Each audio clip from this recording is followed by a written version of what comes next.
राधे राधे। कब है सकट चौथ? 2026 में 6 जनवरी को या 7 जनवरी को। जानेंगे इसका महत्व, लाभ और गणपति बप्पा को क्या चढ़ाया जाता है, चंद्र उदय का समय, इस सब के बारे में वीडियो में बात करेंगे। सकट चौथ का व्रत माघ महीने की चतुर्थी तिथि को मनाया जाता है। यह दिन भगवान गणेश जी को समर्पित होता है। इसे कहीं कहीं तिलकुटा चौथ व्रत के नाम से जाना जाता है, कहीं संकष्टी चतुर्थी और माघी चौथ और सकट चौथ भी कहा जाता है। इस व्रत में तिल का विशेष इस्तेमाल किया जाता है। इस दिन गणपति बप्पा को तिल के लड्डू चढ़ाए जाते हैं। 11 या 21 लड्डू चढ़ाने चाहिए, जिससे मनोवांछित फल की प्राप्ति होती है। हिंदू पंचांग के अनुसार माघ माह के कृष्ण पक्ष की चतुर्थी तिथि यानी सकट चौथ की शुरुआत 6 जनवरी 2026 को सुबह 8:01 पर होगी। वहीं इस तिथि का समापन 7 जनवरी को सुबह 6:52 पर होगी। उदया तिथि के अनुसार सकट चौथ सूर्य उदय से शुरू होकर चंद्र उदय तक रहता है, क्योंकि रात में चंद्रदेव भगवान को अर्घ्य देकर व्रत का पारण किया जाता है। इस दिन चंद्रमा की विशेष पूजा की जाती है। 6 जनवरी 2026 को चंद्र दर्शन रात 8:54 पर होगा।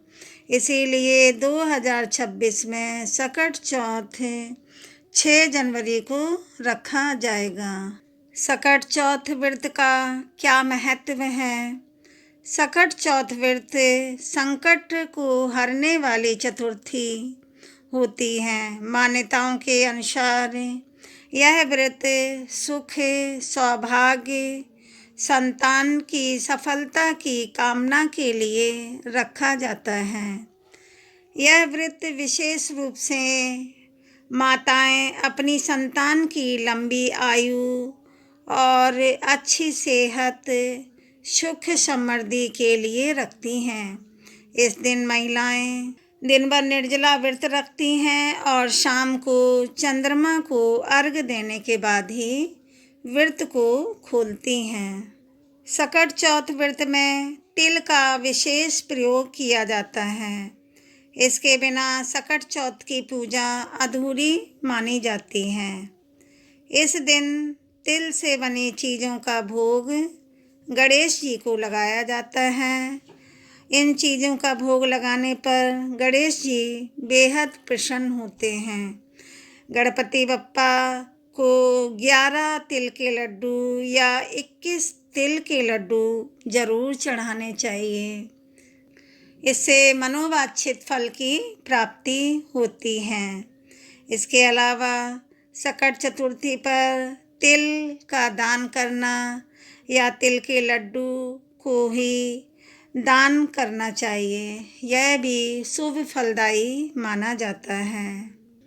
सकट चौथ की पूजा विधि कैसे करेंगे? सकट चतुर्थी पर सुबह सूर्य उदय से पहले उठना चाहिए। स्नान के बाद निर्जल या निराहार व्रत का संकल्प लें। फिर शुभ मुहूर्त में जल, दूध, दही, घी, मिश्री, शहद से बना पंचामृत से गणपति बप्पा की पूजा करें। चंदन, अक्षत, फूल, दूर्वा, बिल्वपत्र, धतूरा, आंकड़े के फूल और अन्य सामग्रियाँ, अन्य चीज़ें अर्पित करें। इसके बाद गणपति बप्पा को तिल के गुड़ के लड्डू 11 या 21 का भोग लगाएं। मिठाई का भोग गणेश जी को जरूर लगाएं। इसके बाद गणपति बप्पा का पाठ करें, कथा सुनें। शाम को चंद्र उदय के समय चंद्र देवता को अर्घ्य दें और पूजा में ओम सोम सोमाय नमः मंत्र का जाप करें। फिर व्रत का पारण करें। सकट चौथ व्रत का क्या महत्व है और क्यों मनाया जाता है, इसके पीछे एक पौराणिक कथा है। एक कथा के मुताबिक माघ मास की इसी सकट चौथ के दिन भगवान गणेश जी ने अपने जीवन को सबसे बड़ा संकट टाला था। अपने जीवन का सबसे बड़ा संकट टाला था और अपनी बुद्धि का लोहा मनवाया था। इसी दिन उन्होंने अपने माता पिता भगवान भोले बाबा और माँ पार्वती की परिक्रमा करके यह सिद्ध किया था कि माता पिता के चरणों में ही समस्त ब्रह्मांड का वास है। मान्यता है कि इस दिन व्रत रखने से गणपति बप्पा अति प्रसन्न होते हैं और संतान पर आने वाले सभी संकटों को दूर करते हैं। इसीलिए इसे सकट चौथ व्रत कहा जाता है। बोलो गणपति बप्पा की जय। आपको वीडियो अच्छी लगी हो तो कमेंट में जय गणपति बप्पा राधे राधे लिखें। जो आपको अति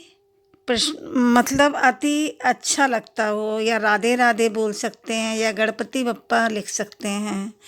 वीडियो को सब्सक्राइब करें, लाइक करें और जो भी गलती हुई हो हमसे उसे क्षमा करें। धन्यवाद।